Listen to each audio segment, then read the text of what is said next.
Hey, welcome back to the Drunken Jesters podcast. I'm your host, Sean Blakely. I'm your other host, Adriel Campion. And we are here with Tavish Siddiqui. How are you doing, Tavish? Pretty good, boys. How we doing? We're doing all right. We're drinking Tom Collins today. Adriel's got a jarritos because he's a sober bitch. Yeah, it's cool. It's cool finally being on. I like the first couple episodes you guys put out. I appreciate you having me down here in your dungeon. I feel like we just thought if you were horny, you would like it. You would do better in the podcast. Yeah, the swings back there as well really caught my attention. That's a sex swing. For a virgin, Adriel does all right, you know? Yeah. It's a solo swing for Adriel. Hey, but once there's somebody else on there, I'll have a lot of practice, all right? So fuck both of you. For all the viewers out there, how long have you been doing stand-up? I guess about in total like 2 years. I did a year in college. Took some time off, did like a little bit of writing, a little bit of music. And then now I'm just back doing stand-up. This is like the root of everything, I feel like.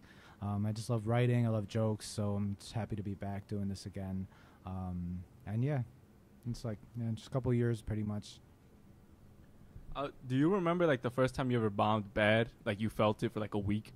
Yeah. Oh yeah. Honestly, so like the first run that I did was in college, so it was like a small college town. Like the school itself didn't have any open mics or any shows, so I would go like off campus to like rural Urbana, rural Champaign, and do shows out there. So people there were pretty starved, I think, for any kind of entertainment. So they were really appreciative. I didn't really bomb. Like even if I didn't have a great set back then, I wouldn't really bomb because it was like a very forgiving room. It was like a nice chill room. And then, I took the time off. I started back up. I for sure remember my first real bomb where I had wrote like 2 bits. There were 2 kind of longer bits, and I was going to try them out at CG's. And I believe that was my first time there as well. Yeah. And I had been wanting to go, like it's a local club around here in Bolingbrook. And I show up, and I'm excited, and I'm like, I got my bit, I got it memorized, and it was just so brutal. I was like, just tell a joke and then look up and just see everyone just not with me at all. They're like, we're not with you. All the judgmental faces. All the judgmental comics that are like. Yeah, and that's the thing. There's no audience members. It's all comics who are like, you are not good at this. You should. you should switch up immediately. So that was brutal, and I felt that for probably like a couple weeks, and then since then I've bombed at least a few times since then. Like usually at open mics, trying out new stuff. But when you feel I'm mad you just said at least a few times. Yeah. Very rarely do I ever bomb. Yeah. But you know what I mean. But I would depends how you classify bomb though, because like sometimes you just have a set that just doesn't go very well. Like if you're being critical of yourself, which you should be, you call that a bomb. Yeah. But I'm talking about like true ass bombing, like 95% of the room is just like fuck this dude, get him out of here. And it's just you're just talking to silence most of the time. Like I could just be doing this alone in my room right now. It would make almost no difference, Yeah, okay, that makes a lot of sense. Yeah. So then you feel that for a couple weeks, take some cold showers, stay in bed, and whatever, it's fine. And I like that it just takes away the fear too. Like, once you bomb once, twice, 3 times, you just feel, I guess, a little bit less nervous of the possibility of that happening. So yeah, that's like my first bombing story. I just had 2 stories very close and dear to my heart, and I shared them and was met with nothing. But sorry, that's how you learn. Jeez. So. Yeah. Have you done a lot of sets in the city? Have you done open mics in the city? No, I've done a few. I've done Red Room. I've done Lincoln Lodge. We do like the Sunday shows at Lincoln Lodge. That's about it. I mean, I'm mostly trying to get my roots out here in the suburbs. Do like just occasionally go dip my toes in the city. I think those are different crowds. Yeah. They just kind of. I don't know. I feel like Chicago's a good comedy city. People just love comedy. They love to go out and see the shows. So I love doing shows out there. But right now I live in Aurora, so I'm based out here. Trying to transition to the city maybe in like a year or 2. So yeah. Okay, and then I wanted to ask you something because you told me like something a while ago. You told me like you were I can't get it through. Fuck this. I'll set up. You told me you were a raging racist? Oh, yes. Back in my middle school days, I was I'm trying to be a yes and kind of guy right now. You're making it difficult. Oh, continue, because you did tell me this. That I used to be raging racist? I must have forgotten. I believe this was in my elementary school days. There was a... This is, you put me in a tough to do it because I'm trying to think of a race to use as the example for this. I don't know which...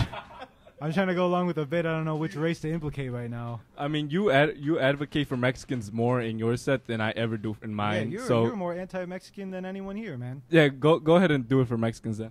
Yeah. Adriel, you're the most racist comic I know. And I mean that sincerely. Yeah, and you don't even see color, and you still are racist. guys, that's not true. Actually, all the jokes I have about race are against racism, but people just hear them wrong. All right, I blame it on the audience. That's what every non-racist comic says. That's true. It's just you guys don't get it. That's all.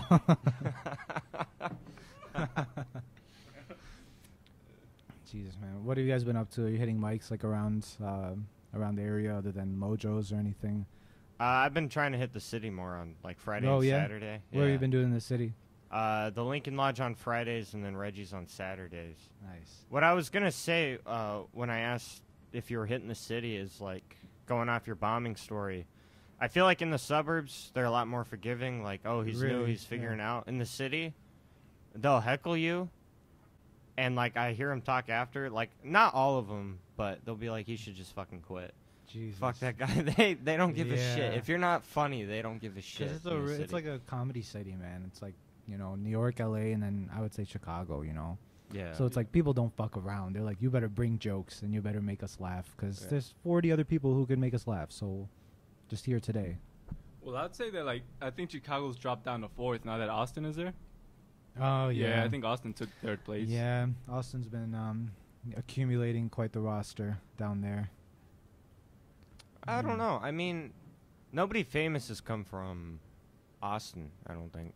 I think it's just like Rogan and his crew are down there, right? So it's like Yeah. Tom Segura, Joe Rogan, Tony Hinchcliffe. But I I'm don't saying know who else down there. like new comics are coming from there now. Like Hans Kim is a new one. Yeah, He's Hans blowing Kim up. is awesome. Yeah, a bunch of those are blowing up too. Yeah. Yeah, it's cool. I don't know. Rogan gets a lot of hate. I don't know. I don't really listen to his podcast, so like I can't really say much. But I think that's cool. He like puts people on like in that local area, and it's like creating a whole comedy scene down there. So I think that's cool. Yeah. The thing with Rogan is he says a lot of disagreeable shit. I can agree with that. But like he's a comic, not a source of information. Like yeah, it's like, and not only that, but he's like a 50-year-old dad. Like 50-year-old dads say crazy shit all the time. Like that's just something you have to expect from 50-year-old people, bro. yeah, I guess so. Yeah. Yeah, I don't know. It's like, I don't know. He probably was just, lived a certain type of life, and then you just start talking every day, all day, every day, and it's like you're just going to say dumb shit, or you're going to say things that you aren't really thinking about. I'm sure even now, I'm here for an hour. This is my first podcast. I'm sure I'll regret at least 12 things that I say in this 60 minutes of talking. So it's like... Well, apparently you're a raging racist. I am, so that's true, yeah. Don't worry, I'll take out the part where you said the N-word, but it's all right. We'll figure it out. That's yeah, ask anyone about me. That's what they'll tell you. It's my favorite word. I enjoyed that a lot. That one was for Adriel, so he doesn't feel so alone. yeah. Being in the racist comic. Yeah. Now that the other racist comic got deleted from the group. What are you doing? Go ahead. And enjoying his jaritos. Yeah, I don't know. Was that a bit? What were you doing there, saying he was a raging racist? I just wanted to see his reaction. Just want to see if I'd admit to it. I was like, "How'd you know? Who told you?" Yeah. He did not fall for us, Now he's good at it. Yeah. You got a show tonight, right? How are you feeling about that? Yeah, I feel good. We're doing Buyers tonight, and then we're doing again August 19th. So this will be out by then. So if anyone's listening, come see us at Buyers August 19th. I feel good tonight. I'm just hosting, and then we're doing shows in Buyers, and then I think I'll be at Lincoln Lodge the 21st. That Sunday after that. Awesome. So yeah, I'm excited. I always love doing shows. It's like my favorite, my favorite part of it. And yeah, go ahead. Yeah. No, no, that's rare for comics, really, to have the favorite part be the show. To enjoy the show. Yeah. Yeah, most of us enjoy the anxiety the whole day up until the show. And then the show comes and we're like, what? We just enjoy the hours of writing. Yeah. It's really nice for us. The isolation. And, Well, I was going to say, like, I'm excited, like, if this Boys Town show, like, comes through. yeah. I'm excited for that one, because that one seems like it's going to be exciting. Hell yeah. That's for the boys. Yeah. In more ways than one. I'm really excited. I really hope we can get a show in Boys Town. I love the city, and then it'll be a party, man. It'll be such a fun show. I feel like they'd be a really fun crowd. Yeah. What is your writing style like? My writing is like as unorganized and chaotic as possible. I have like just like the probably if not hundreds, thousands of notes, like just ideas, and then I'll try and turn those into bits. Like I have them all in my phone. And then just kind of think of something funny, write down the base of it. And then when it's time to write, I just sit there and just kind of talk through the idea, and I'll just talk through it, try and think of funny ways to do it. If there's any act outs, I'll like try and think of how I would do the act out. It's probably very disturbing if you were to witness it. I usually write by myself for that reason. But yeah, it's not like it's anything, like productive or efficient that I would want to tell people, oh, you should try doing it like that. It's actually really ineffective, but I try my best. I'm writing all the time. And you get at least some good stuff out of that. Yeah, like mine's the same way. Like I'll start writing, and then halfway through, I'll just start pacing around and giggling to myself, like whispering and shit. And then if I think there's movement necessary, I'll start like practicing which movement it is. Yeah. And shit. And then it just looks creepy as fuck because I'm in this basement, For just real. doing it. And At least you have your privacy. Sometimes I'll do it in my room. I'll realize the blinds are open, and I'm like, who just witnessed this? So yeah.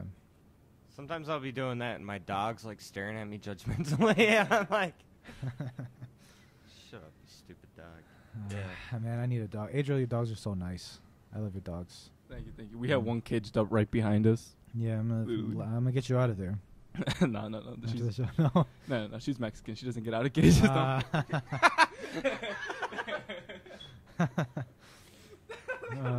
It was Adriel the whole time putting the kids in cages. Let's see. He wrote the letter to Congress to make it happen. Really inspirational with my letters. Yeah. You would be like Adriel. You would be like that bit that Dave Chappelle has on the Chappelle Show, where like the blind guy who's the Klan leader. Yeah. That is you. You just dedicate your whole life to join ICE. Yeah, I can do it. And I would bring us to new levels, all right? We'd break that glass ceiling. That's true. And then Twitter would be like, look how awesome this is. The ICE is becoming more inclusive. And, yeah. Yeah, the conservatives would be all like, look, there's a Mexican in it. Yeah, It's ICE. okay. How is it racist? How is anything wrong with what we're doing?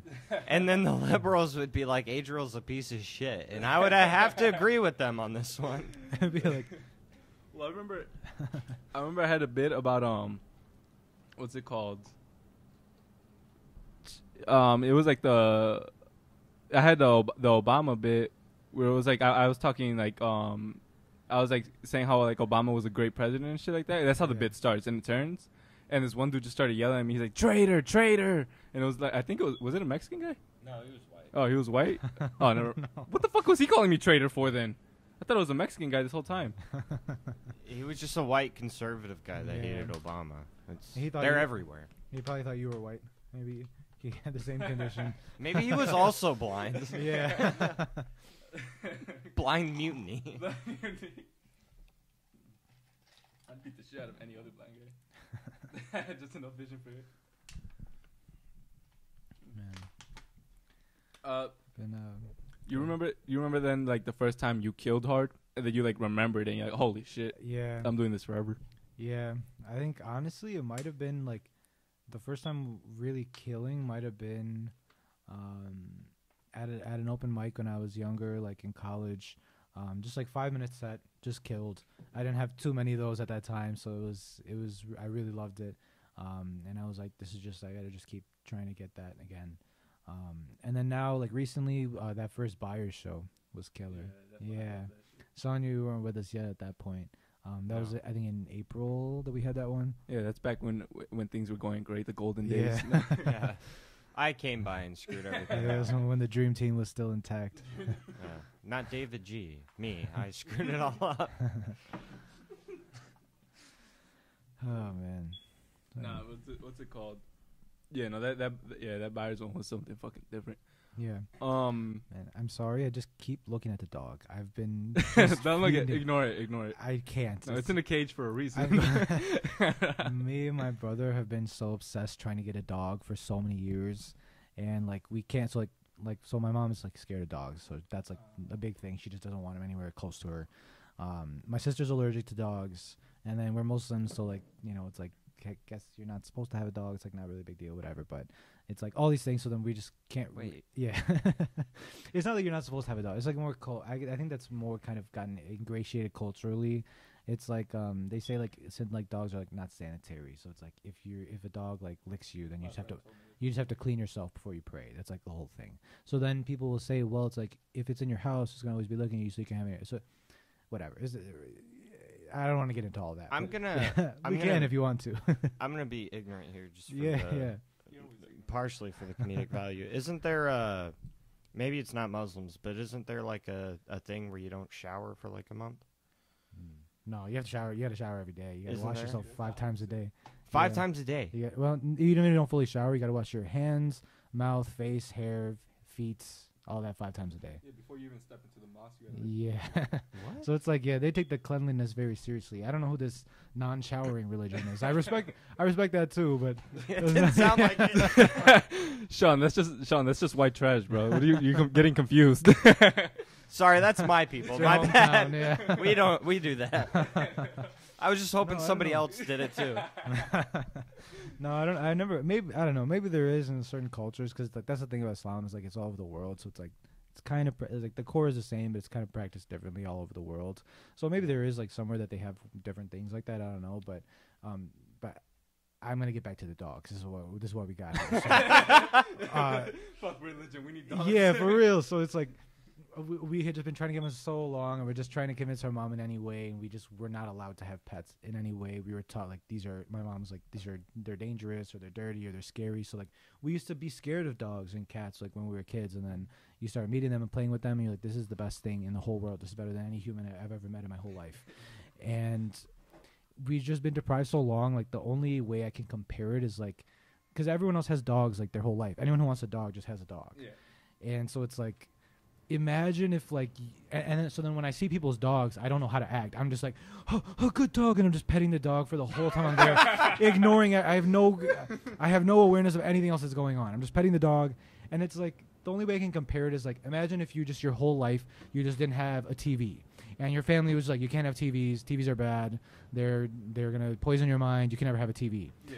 And then even when you're an adult, it's the same rule. And then you go to your friend's house and he got a TV. You're gonna be asking him if you could fire up that Netflix, fire up that Hulu. And you're not gonna be interested in your friend. You're just gonna want to play that TV. So that's how I feel. It's like it's such a normal thing, but then it's like not for us. It's like so normalized, but then I just fiend for it. I need it. I want So I'm trying to figure out a way. I want to take you to see my dogs. You can have the Saint Bernard. I'll take him. Bro, The the You Saint already Bernard offered. is It's too so late. beautiful. It's such a giant dog. Why would you want to get rid of it? It's too late. He already said. Because he's I already have it. It's mine now.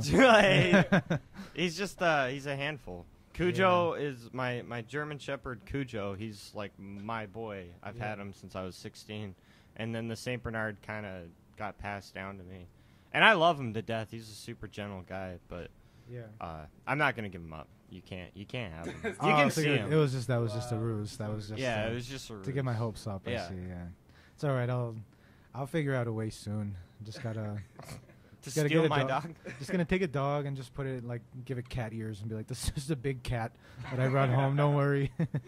Don't be alarmed. I feel like that's worse.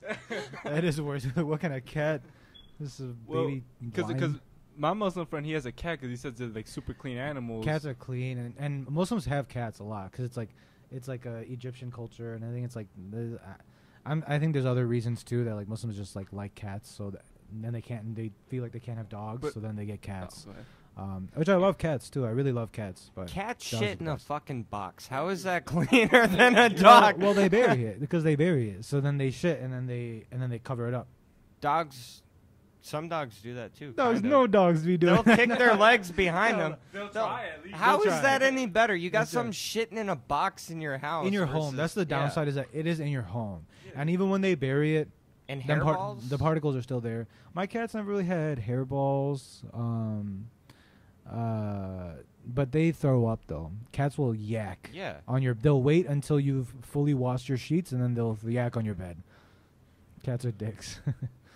Okay. Yeah. Okay. That's all I wanted to get across. Yeah. we just wanted Sorry for that dog tangent, but I just had to let you guys know. That's why. If you see me not making eye contact with you and looking over there, that's why. I won't notice. You're fine. No. Yeah. You're good.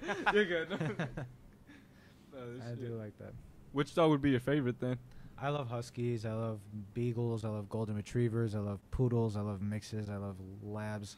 I love Never mind. Forget hot the dog, question. hot dog, wiener dogs. This is gonna be the whole rest of the episode now. We're just gonna name Yeah. all the breeds. What's your favorite country? I like the U.S. I like Canada. I like Mexico. Just go for I love all the countries. I love them They're all great. all equally.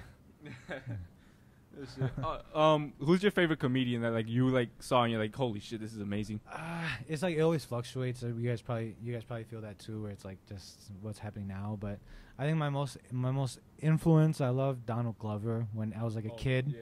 That old Donald Glover weirdo stand up. I love that so much. And then Bo Burnham's old stand up when I was a kid. So like both of those I watched when I was a kid, and I kind of felt to some level I was like, I liked it, and I was like, this is like something that I could maybe do. Like that was the first time that I felt like that. Because you see other comedians and I loved it. I always loved it, but I never felt like that's something that I could really do well. But then I would see these other guys and you know, kind of more like the joke writers. Like I'm trying to think of old examples like Mitch Hedberg maybe, and like One of the greatest. yeah, like the older school guys. I don't like you whispering in my ear. Go ahead, That's go so sensual. I don't know what was said, but I imagine it was about the swing back there. That's what you referenced. What's it called? Yeah, no, because that Donald Glover, he had one of the like funniest bits ever. Where it was like a homeless guy was chasing him while he was on the phone, Yeah. and he said all the person heard was ah. Just screaming. Yeah, I forgot how it went. He was talking about like he used to babysit for money in New York because he didn't like know how to do anything else. Yeah. And he was like, he was just walking home. He just dropped off a kid, and he was calling the mom to say like, "Oh, I just dropped off your son. Everything's good." And then while that's happening, he gets like chased down by a homeless dude. And then he gets home, and then he gets a call from the mom, and she's like, "Is everything okay? Are you all right?" And he was like, that was when he realized that he had kept the voicemail recording that whole time. He's just screaming, begging for help. That was a fucking great bit. I've been peeing a lot, like too much, like for a long time. We're just gonna get into it. All right. Because we need a topic. And I don't know. I'm starting to feel concerned that this is a medical type of thing. So it's like, go ahead. You probably need a prostate exam. I probably do. We could do it right there. Right on the setup, sex yeah. swing, right? But no, it's like I used to just be like, oh, it's because I drink a lot of water. I'm just so hydrated. And now I'm like, this is not natural. This How is often not do natural. you pee? I pee at least once every hour, sometimes more. Once every hour. Are you saying that because you have to pee right now, or I don't really have to, but I'm sure once I finish this, I'm gonna have to pee. because But you can't? You're not allowed. I know, yeah. That's why I peed before, and I'll piss my pants if I need to. There's already a leak on the ground, so. Okay. Yeah. It's They very don't true. know Shut up. I mean, if you need the prostate exam, Sean is a mechanic. I mean, so I was gonna do that either way. Yeah.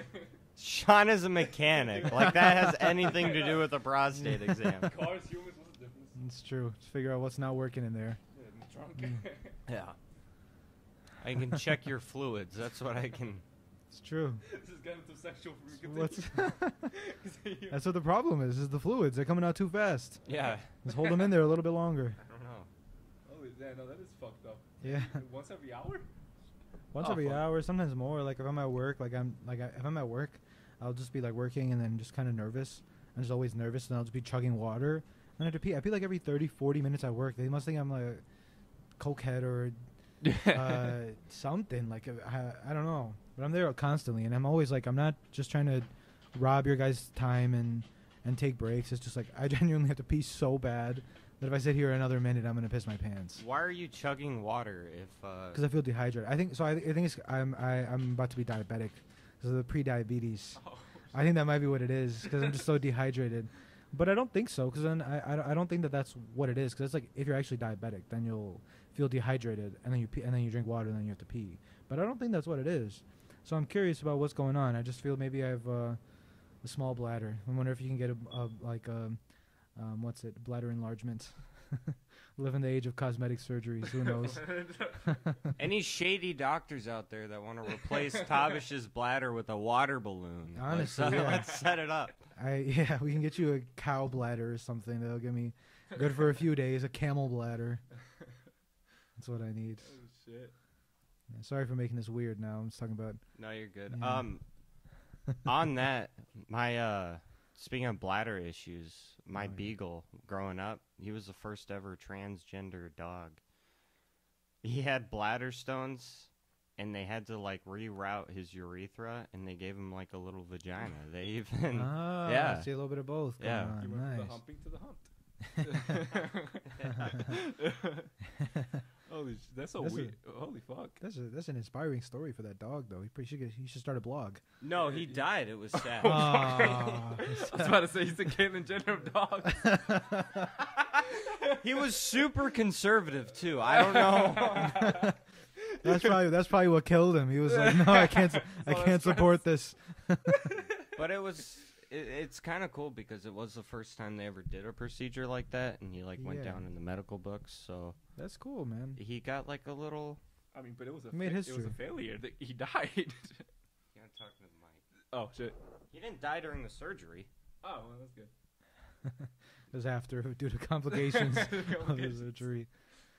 Man. He couldn't handle the switch. Sorry, she. Yeah. Man, I had an anatomy class, and in high school, and we had to dissect cats at the end of the class. So we did frogs. It's kind of gross, but it's like whatever. But cats were better.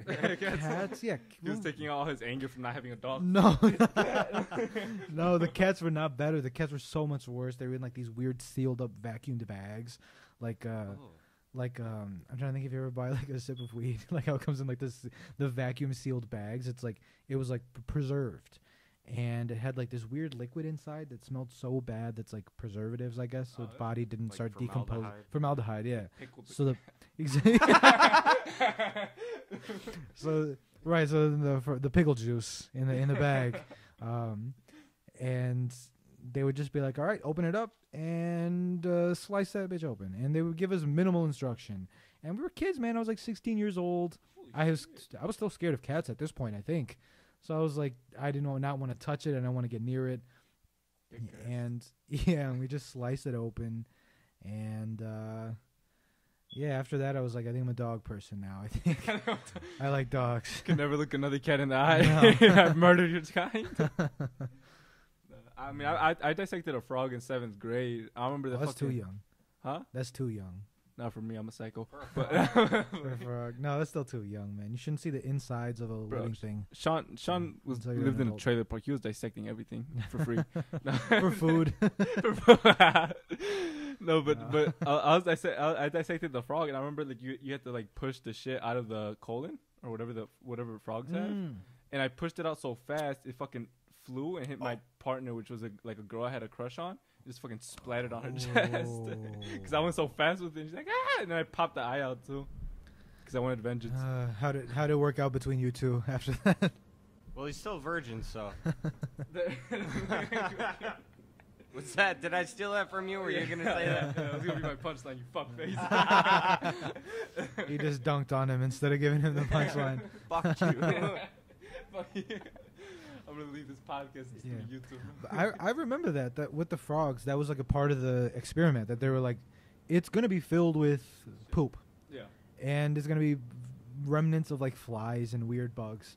Just push it out. It's fine. We're like, okay, we're 7th graders. We'll be all right. Why push it out? Why wouldn't you just leave it? I don't know. Fun. Science. Yeah. You got to see what's in there.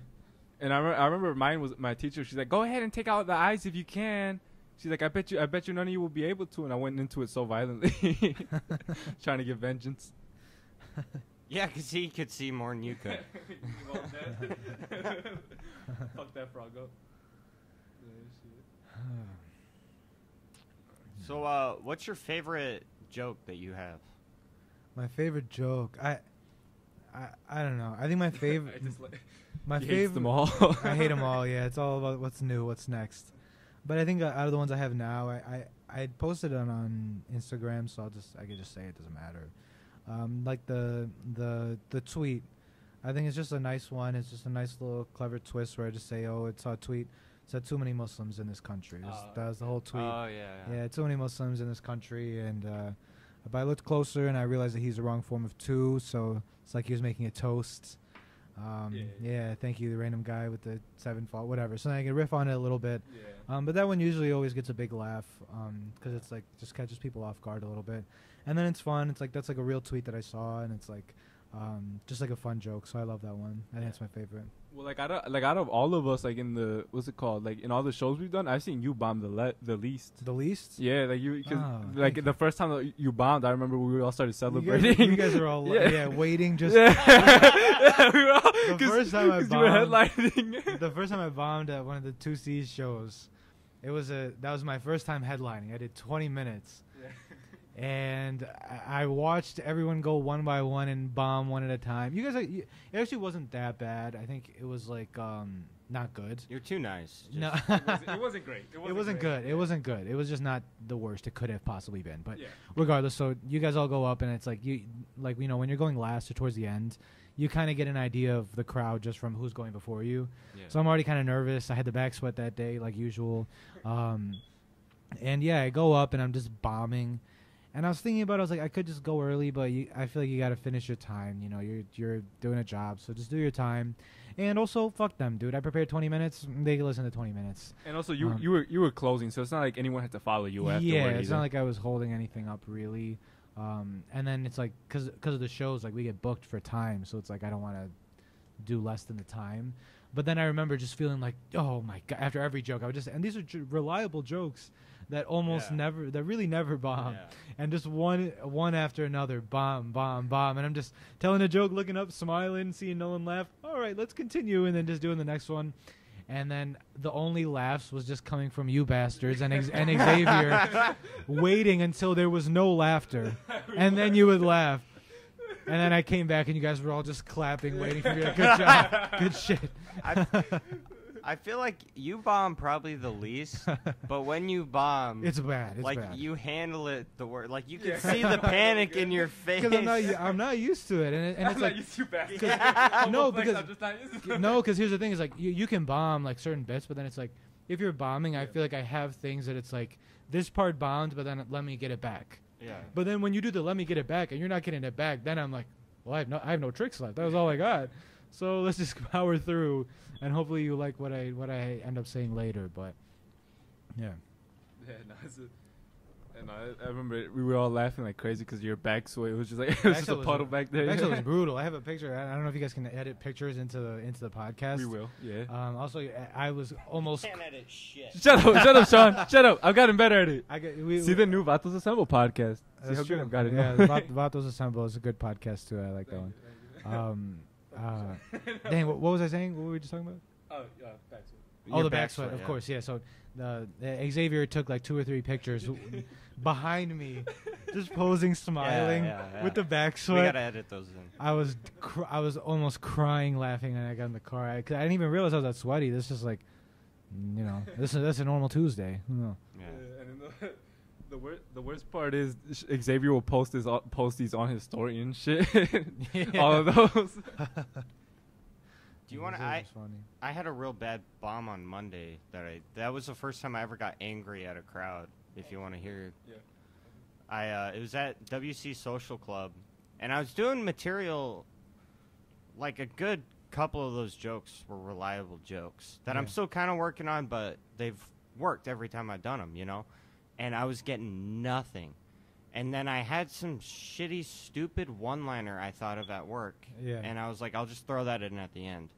And I said, it was just a setup. And I said, a guy at work told me, I don't understand why they're called roofies when they put you on the floor. They should be called floories. And the whole crowd laughed. I said, fuck you guys. I'm done. I'm out of here. I was so mad. That would piss me the fuck off. Holy shit. That was the first time I ever told the audience to fuck off. I was so... Holy fuck. I was giving you all this golden shit, and then now here you are laughing at it's regular, I got rid of one of my jokes that I used to think was great in like the beginning of me doing comedy, because it would get a laugh, but I never understood why it got a laugh, and it was so bad. It was like, we're all vaccinated.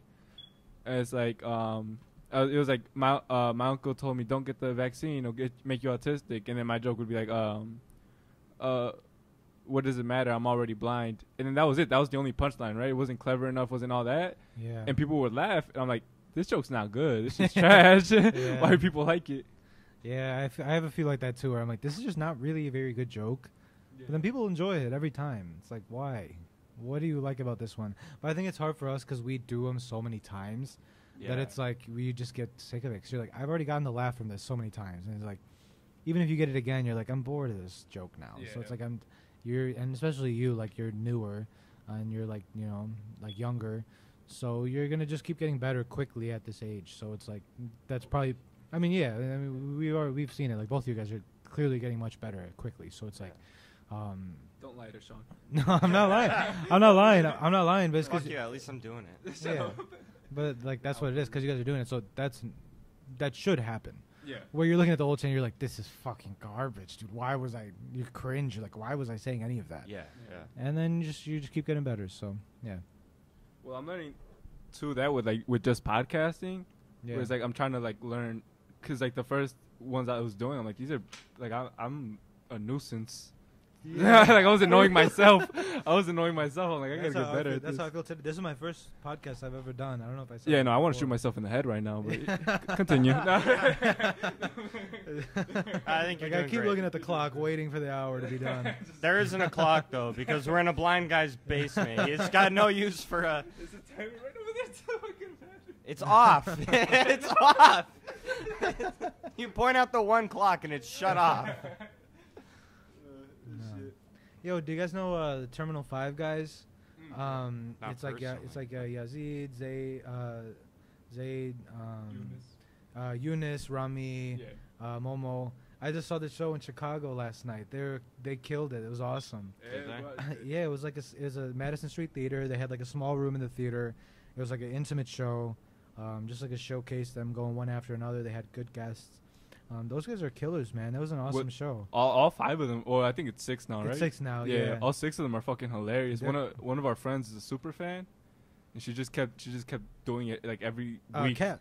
Yeah, okay. Kat's the one who told me. Kat's the one who told me. Me and my brother met her there at the show. Bro, she kept telling everybody like weekly reminders, like, hey, you guys should buy tickets. You guys should buy tickets before they sell out. Yeah. So I just got creeped out. I'm like, I'm not gonna do it now. They did sell out though. They sold out pretty quick. So they're killing it. And it was cool meeting them and talk to them after the show. And yeah, just I guess keep an eye out for those guys. Terminal 5. Come on our podcast. Yeah, honestly, I'll hit them all up. I'll 5 of you. We'll make it work. I'm gonna use Kat to try and get them all on. Yeah, that was an awesome show. That was my first show that I've been to in a while. I used to go to just comedy shows constantly. Yeah, any money I would ever get, I would just be like, I just want to go to a comedy show. That's all I want to do. Have you ever been to the Laugh Factory? I have not been to Laugh Factory. Bro, I went there. I went there once to see because J.R. Castro was performing there. He was doing the Latin XL with Ken Flores. And holy shit, bro, I've never seen this one. The host even murdered hard, dude. Everybody was murdering crazy.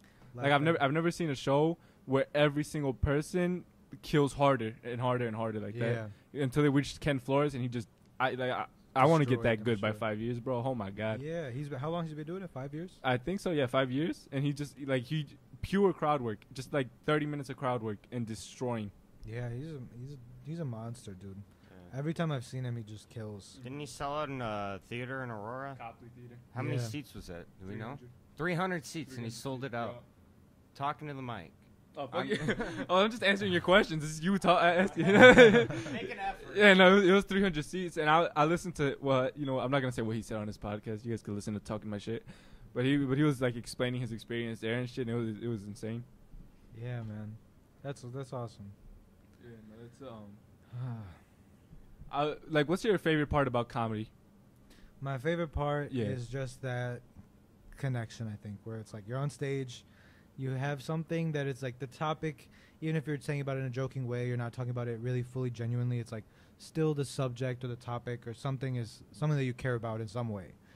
And you're communicating it in a funny way and people laugh and you can tell that they connect with what you're saying. You can tell that they understand what you're saying and they're also entertained by what you're saying. That combination is just I love it so much. Yeah, no, that part is incredible. You feel like when they leave, they're going like, I had a great time watching that. That feels incredible. Just want to entertain people, man. Distract them from whatever the fuck's happening in their lives. We all have shitty lives, you know what I mean? And there's no, so it's, you know what I mean? We all live for different things to entertain ourselves and distract ourselves and feel like, okay, well, I'm not thinking about what my life actually is. I'm thinking about what's happening in this little world that's been created. So I love that. I love putting on the shows and performing, and that's what gets for me. And writing. I like writing too, but that's not my favorite part. No. Yeah, I saw this this Facebook post a while back. Some comedian, and she was going off about like, oh, with all these injustices and horrible things going on in the world, how can I find time to do comedy? How am I supposed to sit here and tell jokes? It's like, that's the whole fucking point. Yeah. It's the kind of, I mean, we poke fun at it, and I'm not saying we're like a noble profession or anything. We're just telling jokes. But at the same time, it does ease the... Yeah, it serves a different purpose. Down. Yeah. It serves a different purpose. Like, here's the thing. It's like, I agree with you totally, where it's like, I care about a lot of issues. I care a lot, like, about things that I'm not protesting. I'm not really doing, because I'm not that guy, dude. I'm not that guy who's gonna go and be like, hey, you guys better, Congress, you guys better stop doing that. They're gonna listen to me, and I'm not gonna be assertive, and I'm gonna be like, can you guys please stop mistreating this? And they're gonna be like, dude, get out of here. That is not my expertise. That's not my talent. Get 'em out. Exactly. It's like, for real. I'm not even gonna get within 100 feet of the door before they snipe my ass. Go protest TSA. For real, yeah. So it's like, so that's the thing. Is like, you have to recognize that it's like that's not where I'm most effective. And I think that's most of us. We're more effective at just trying to say, hey, just think about this thing. I'm not gonna throw it in your face. I'm just gonna make a weird, silly joke, but it'll make you kind of just think about this thing. Just think about it. And also, so like that comes off perfectly in your jokes, especially. Yeah. Like you do that so well, where it's like, this is issue that matters to me, but I'm not gonna shove it in your face. Like you did that with the. You actually advocate for Mexicans in your jokes, and I've never done that. you have that one about like imagine waking up, and then I don't want to ruin your bit, but but that's I guess that's basically the bit is like I guess I don't want to give away the bit either. Come see us at Buyers. Well, you'll hear it there, but the bit is basically like that, where it's like it seems like I'm just stupid and ignorant, but it's like if you're listening, it's like kind of just like think about what's being said, and it's like kind of advocating in some way without directly saying, hey guys, this is an important issue and we need to care about it and you need to do this and you got to do that. It's like, that's just not who I am. That's not how I am. And I know I wouldn't really be effective with that, versus I think I can make a joke and make someone at least think about something, you know. Real quick, is there anything you want to like promote while you're on here?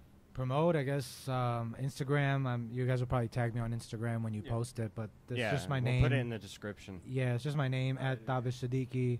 My brother's on Spotify. We make songs. We're going to have a bunch of songs coming out, hopefully end of this year, early next year. Sure, we could play one of them, too. Sure, yeah. For the intro or the outro. He's got bangers. So, check us out at Buyers, August 19th. Check me out at Lincoln Lodge, August 21st. We're at Geneva Winery. I believe they haven't confirmed it yet, but I believe we'll be at Geneva Winery on Thursdays once a month or twice a month. Just follow me on Instagram. I'll keep you guys posted on everything. I'm guessing that the plugs is because we're out of time. Is that why? I'm not entirely sure, so we're going to keep going. I just wanted to... It seemed like an okay time, and I just wanted to make sure to get it out. Yeah. I'm confused why you did it. No, you guys... Because we haven't done that. Yeah, and so I wanted to just make sure it got done. It's okay. Mark doesn't deserve our plug. Mark doesn't need a plug, man. He's going off. No, I'm playing. What's it called? What were we talking about right before that? We were talking about shows. We were talking about. Yeah, because you interrupted us. Oh no. About dogs. telling jokes. Telling jokes. Like Yeah, the favorite parts and kind of just not trying to shove it in your face. Because I remember. What's it? Do you guys know Kyle Allen? Yeah. I love Kyle. He's such a nice dude. Every time I go to CG, he's super nice. But that was something that he said to me at one of the open mics where I did a mic, and I get off, and then he was like, "Hey man, I respect a lot that you're trying to take like the political route and stuff with your jokes." And when he said that, I was like, "I'm not trying to take a political route. What are you talking about?" But then I realized I was like, "That's wrong." Yeah, but then it's like, but I realized it's like inherently a lot of things I'm talking about is still kind of political, but it's like, but not really. I don't actually care that much. I mean, I care, but it's like, I don't. Yeah, I do care, but it's like. It's not like I'm gonna, expect you to agree with me. I just want you to laugh. That's all I care about. While I talk my shit. That's it. I think mine's a little different to where it's not about like issues. It's like I just like to take out the sugarcoating of like issues that are around. Like the Mexican accent joke I got, where it's like this is the real truth. If you have a Mexican accent, you're more likely to get a job than a Mexican with a white accent and shit like that. And it's like, a great bit. Yeah. But it's all. I think that's mainly like how I write my shit. Where it's like, okay, this is the true shit. We gotta stop sugarcoating it like that. Yeah. Yeah, that's like a good style too. I like that where it's like this is something that we just all kind of know, and we all, not even we all kind of know, but it's all we all are kind of sort of aware of, but we don't talk about. It's like something that people are aware of, but we don't talk about. And then you break it down painfully, where you're like, this is what it is. So it's like. So I like that too. It's cool. It's an uncomfortable space to be in, but you're good for it. And it brings me so much joy because sometimes they won't laugh. Sometimes they just go, oh, and that fucking brings me so much joy. Adriel's like a daredevil, I think, because you just go up and you'll just be like, hey man, what? You'll just be like, hey man, what do you do? And I'm like, what the fuck?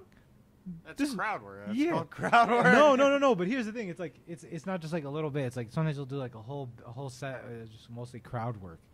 So I know you're talking about Ken and stuff and. But that's not my talent or ability at all. Like this is like just being on a podcast, just like my normal self. This is as funny as I can be without pre-planning, all right? Without pre-writing and preparing it all. So I'm not. It's not really my thing. Like crowd work and improv. I'm trying to get better at it, but I have like I'm always really impressed and like really like blown away by it because it's like that's not in my realm of what I do at all. Yeah, because that was something I was gonna like say where like when you were doing that 20-minute set, like you completely stick to your. I just stick to my material, dude. So I'm like, this is going bad, but if I do crowd work, that shit will be much worse. It's gonna be so much worse. And also, that would have been a weird crowd to try it with, because that first guy was, I think, with a mistress in the front. He just kept talking. Oh, do you remember that? Yeah. That how dude. Could I forget that night? They were like, we talked about it. I forgot about that. I remember the night. I forgot about that dude though. Yeah. There was some dude with his side chick at the show, and we were asking questions. I forgot who was on stage when they were talking to him. Was it you? I tried it. Yeah, and then they were like, "Is that your girlfriend or wife?" He was like, Yeah, and then he's like, and then I asked him, hey, oh, you think she's fine? He's like, she's all right. I'm like, what the fuck, bro? God, yeah, that dude. Bro, that's ruthless. And then the crackhead was right behind, just yelling random shit. Yelling random shit. The crackhead smashed after. He got her number and shit. They were like gonna. Oh shit! He took the side chick. I guess he probably had no lack of confidence, so I'm sure he did not. That helped him. No. He was like, "I'm getting this." He was like, "I'm a comedian, dude. I can do this. I'm better than you guys." Yeah, he got on stage, bro. He really went on stage. He got the crowd's attention. That's a crazy thing. Yeah, you guys talked about that last week. I was telling Sean, I like that you guys told that story last week. 2 weeks ago. Or 2 weeks ago. People watching. Yeah, to the people watching 2 weeks ago. Actually, 2 weeks ago still, but. Yeah, 3 weeks ago then. Yeah. Just let him talk. No, man, this shit. Do you guys ever think about doing the podcast? So like this is my first time ever doing one. So for me, it's like the reason I like to write and I don't really do that much improv and I don't really do many podcasts is because I'm like, I just got to prepare because I'm like, I don't trust what my stream of consciousness will provide and present. You know what I mean? Where it's like, I worry so much about like you say things and like, you know what I mean? You guys are fine, but it's like, you say things, but it doesn't matter what you say. And it doesn't matter what you think you're saying when you say it. All that matters is how it's perceived what you say, because that's what it is. So then I think about that all the time where I'm just like, well, I'm going to just come up here and just be talking and be like, oh, giraffes shouldn't have rights, and then I'll get canceled or something. Like, I like that more than the shit have done. Yeah. Shouldn't have rights. Here's the thing. Something silly. Yeah. I've said some stuff that already on the podcast, and I'm like, I probably shouldn't have said that. I mean, you guys are starting out though too, But, so I think you're okay. Where it's like people who are watching it are people who just want to see it. Yeah. It's not like it's gonna get to someone who will upset and hurt and offend. You know what I mean? If giraffe activists see this podcast or something, but I don't think they will. I know what my intentions are, and if I'm being completely honest, I'm not looking for it. But if we had a big controversy or cancel or whatever, it'd help the podcast a lot and probably make me money. So, all right, let's start doing it. What's your feelings on abortion? I have a bit. I could just do a bit right now. I haven't tried it. It's open. I was gonna open mic it. Let me do it. Yeah, this is the open mic. All right, so this is open mic. I haven't. So here's I haven't done this bit because I'm scared to do it for like in that moment. So my thoughts about abortion, you ask. It's a good way to close out the pod. I don't know. This is a bit that I was trying to do, so I could just try it now. Where I talk about I used to be pro-choice. I really did, and I really tried. I was pro-choice, and I did my own research and I looked into it myself. And I learned that, if you get an abortion during any trimester, it doesn't matter which trimester, you're actually sparing a child from the suffering of this world. So I'm pretty firmly pro-abortion now. Fuck your choice. That's the best bit. It's a stupid, silly bit, but that's... slapper. No, I like it. That's funny. It's a great bit. Yeah. No, so I got to try that out somewhere besides for just two dudes. Yeah. Try it with women. I'm sure they'll love that one. If you do it tonight, just send me the video and then we'll put it if you bomb or kill. If it bombs or kill. Yeah. I think it'd be funnier if it bombs. And then you can attach it at the end of the clip of the podcast. Like you guys are like, that's a great bit, dude. I love that bit. And then just, all right, thanks for listening to Drunken Jesters, and then it just closes off with me just telling this joke, and then no one laughs. Yeah, it'd be a good closer, I think. All right, man, bro. It's been fun as fuck having you, bro. Yeah, man. Thanks for having me. Never mind. This guy wants to say something. No. Before we close out the show, I want to say I'll be at the Drunken Donut in Joliet on the 27th of August. Don't fucking clap. This isn't an open mic. You are not an audience member. But come out and see me for Shots and Giggles, produced by Timmy Blaze. It's going to be a fun time. And Amy Blaze, and I think J.R. Castro's one of them, and Jared Ellis and David Sicko. Since that's awesome. Adriel wants me to fucking name them all. Drunken Donut in Joliet. In Joliet. Yeah, it's a nice little venue. It's great. Yeah, I'll be there. What day is it? August 27th. You don't have to come. You've seen my material. I gotta come heckle you. That's why. Just keep you on your toes. I'm just kidding.